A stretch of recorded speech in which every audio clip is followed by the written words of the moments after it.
And hi, everyone. Today is December the 4th, 2023. And I said sort of once a month I would come in and give you a short little update. Today I'm just going to pass along three, small little, I'll call them clues, which will give you something to contemplate over the December period. They are quite big things, but they'll seem like small clues. But if you follow the direction of what's being suggested, you might be surprised what comes about.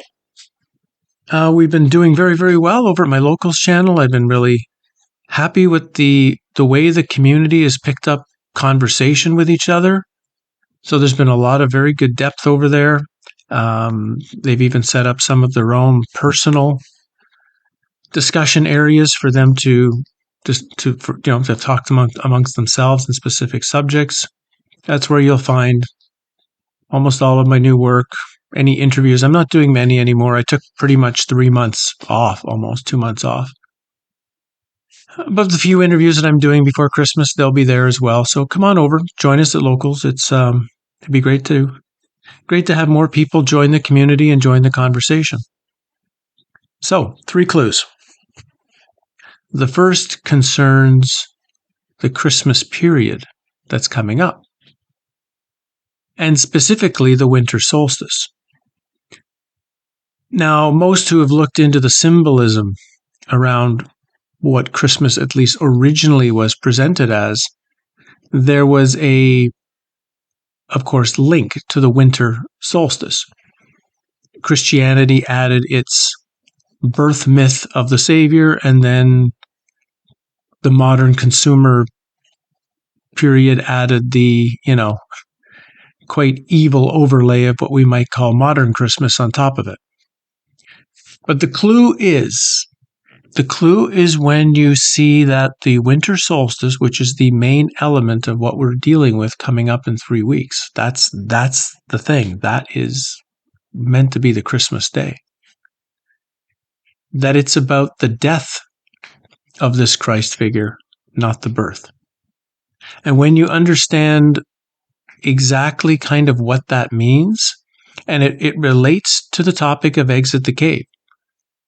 This is a very symbolic piece of information that's going on about the winter solstice and deeper layers within those stories. Everything's been inverted.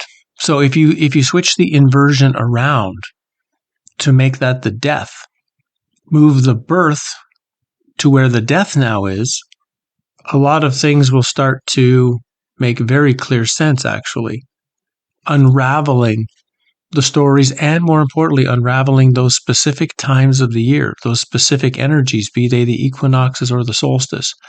It will explain more of why the ancient world built so many of their temples to focus on certain elements of the summer and the winter solstice. So I'm going to go into all of that on my locals channel probably in another couple of weeks, just before the day. But I just wanted to bring that out as a clue to get people thinking. The second relates to the book, The Vertical Plane. If you remember, I talked about that 8 months ago. Very interesting book, which hard to say if it's a true story, if it's not a true story. But there's two really, well, first there's one new strange thing about it, a new version of the book. Like I didn't buy an original. I bought a reprint, which came out in 2018. So I think the original book was like 1988 or 1989, something like that. And so I bought a 2018 reprint. A 2022 version of it came out last year. And the cover of that book is very strange. Like, go and look, for those of you who have been interested in the Vertical Plane story, go look at the cover, which you'll find from the 2018 version, for example, the one I have, which is kind of what you might expect for this particular tale, this particular story. But when you look at the new one, it looks like it's something out of, the Middle East or something out of Byzantine Turkey. It's a very, very, it's a bit of a strange cover for the story. But anyway, that's just added for people who want to look into the symbolism. But if you are looking into the book, the clues you want to dig into are the names used by the person supposedly communicating from the Middle Ages in the book, which are Lucas and Thomas. So you want to look; those names are a clue. The other important thing is the chapter 23. I mentioned it before, but I'm mentioning it again for those who have the book and want to. That is actually a very big clue, because in the book itself, it's the only chapter that's misnumbered. You'll go from chapter 20 to 21 to 22 to chapter 7 to chapter 24, 25. So it's putting a strong indication upon. And chapter 23, which if you took that numerically, it would be a number 5. So it's not even a number 7 from the standpoint of reducing numerical values. So there's a clue in chapter 23. There's a clue in chapter 7. Anyway, that just came up. The third little clue for you to play with, because I'm working through the new Exit the Cave now.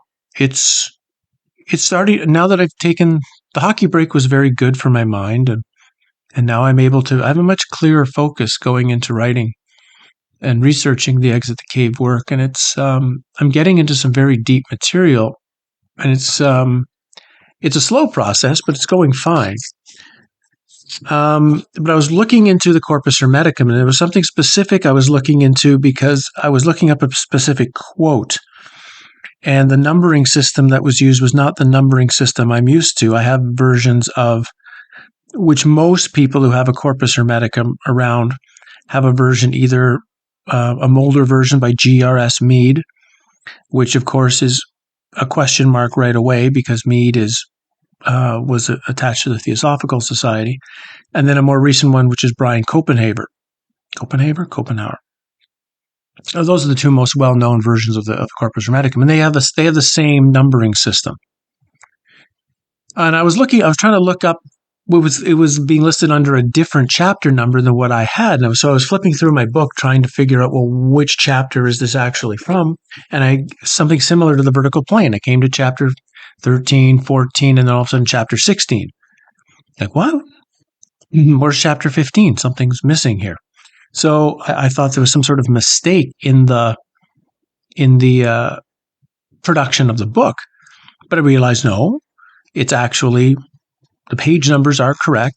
Chapter 15 doesn't exist there isn't 18 chapters of the Corpus Hermeticum. There's 17, and 15 doesn't exist. And when you look into the story of why that is, it's also a very strange story as to why this chapter 15 is missing. And now we have to go back to the supposed origins of this book. They like to try to claim to you that it's, some ancient pre-Greek, actually ancient Egyptian book of Thoth that's been eventually turned into Greek, into, Hermes. But of course, we have no versions of this book prior to the Renaissance.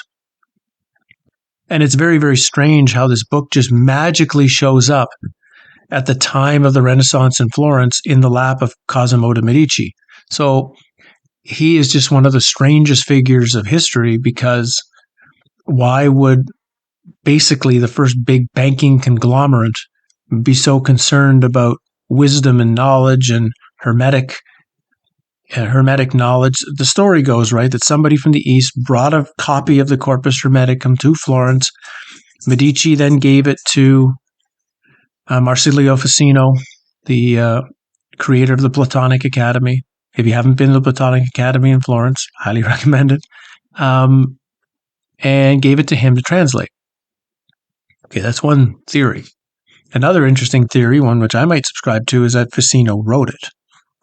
That there was no Corpus Hermeticum until, in a sense, he made it up. That doesn't necessarily mean it's completely false, but it does indicate that it may not actually be from antiquity, or it might be from other fragmented sources that he might have that he pieced together into this document. That's my guess.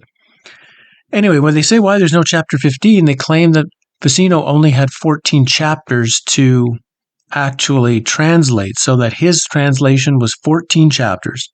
Sometime later, 3 other chapters were found and added, but generally a 15th chapter was added under strange circumstances. Either it was a part of the Stobaeus, which is another Hermetic text, one that I like, actually. I like the Stobaeus. And it's just, none of it made any sense. Then I bumped into one of the original English work of the Corpus Hermeticum, the first English translation, the first, translations, original writings would be in Latin. And the first English translations come from 1650. And when you read that text, it has Ficino's 14 chapters. They're just given different numbers and placed differently in order. And a few elements of this text called the Stobaeus are in, including what would be chapter 15 of that original text, which is called Of Truth to His Son Tat. And that chapter is also very useful for those working on exiting the cave. And so I'm sharing this with, and be very careful. The Corpus Hermeticum, as I'm rereading it now, is a very tricky text because it's not what it's presented as. It's something else. That doesn't mean the whole thing should be in the garbage. There are some interesting pieces in the Corpus Hermeticum, but that's what it is. It's pieces. It's like fragments of use with a whole bunch of stuff that is real deception and misdirection. And so, but if you're interested into looking into the Corpus Hermeticum, the clue is why in all of these texts today there's no chapter 15. If you get the Copenhagen or if you get the GRS Mead, chapter 15 doesn't exist. And that's, again, a clue to get you thinking about what that document might be. So anyway, there you go. There's today's little short update to say hi. And yeah, of course, like I say, I'm posting things on Locals once a week. We once a month have monthly gatherings. There's individual things that are happening there. The very few interviews that I'll be doing will be going there. And but again, I will drop in and see everybody after the Christmas holiday and say hi and see how you're doing and how the world is doing. And I hope you're all able to take a bit of time for yourself and just. I know for some people who have large families and they take this holiday time seriously, it can be quite stressful and it can be quite intense with all the expectations that are placed on you, but not even by yourself, by other people. All these other people have all these expectations of you. I don't listen to much anymore. I listen to quite a few other channels. I read a lot. Now it's just I'm reading only what needs to be read for the book. I'm spending a lot of time just being still and contemplating, and I'm listening to almost nothing at all. And I've pretty much turned off all news for what's going on beyond watching through various sources, both mainstream and alternative, to get some headlines and get overviews. I mean, I don't want to ignore the world because we're still on that razor's edge knife point where we could fall off at any moment, and it's good to know if we're falling, which side we're falling on and what we're falling into. But beyond that, I've just backed away from that too, because it's I can't change anything that will or will not happen, nor can I know. I don't have any kind of great prophecy to know exactly what will or will not happen. There's indications or things that are highly likely and things that are highly likely in a certain time period. But so it's better to put all the energy on what's important. And what's important is the material of exiting the matrix. What can be more important of our study than knowing the truth of our being and the truth of our existence? And everything about this realm, I mean, everything about the cave is some level of deception. We're in the simulation, so we have to, you might say, in some ways interact with the simulation while we're here. You can't just you can't shut it off. You can't just ignore it. You can't deny it. You can't hide from it. You can't pretend it's not here. But you can see it clearly. And the more you see it clearly, I guess the less let's say the less you want to reach out for it. The simulation will come to you no matter what. It's an illusion, but it's an ever present illusion, right? So it'll come to you. But I'm beginning to see the more I work on this book, the less I'm reaching out into reality, and the more I don't want to say I'm necessarily going inward. I'm just working on this inner still point of staying clear and balanced. And I guess that's a reminder for everybody that no matter how the world is spinning or how your own personal life, particularly at this time of the year, might be in a bit of stress element to it, it's can you if you have to schedule in times in the day to just be still, to just shut it all out and just listen to yourself a little bit. I mean, if you can't listen to and trust yourself, right, who can you trust? So anyway, that's where we're at. A couple of clues for you to maybe give you something to think about as we go through the month of December. And yeah, if you drop by locals, it'd be great to see you. And if you're staying here, well, we'll see you sometime after the Christmas holiday. And I'll see if I have a few more clues or a few more ideas for you. Enjoy the month. Cheers.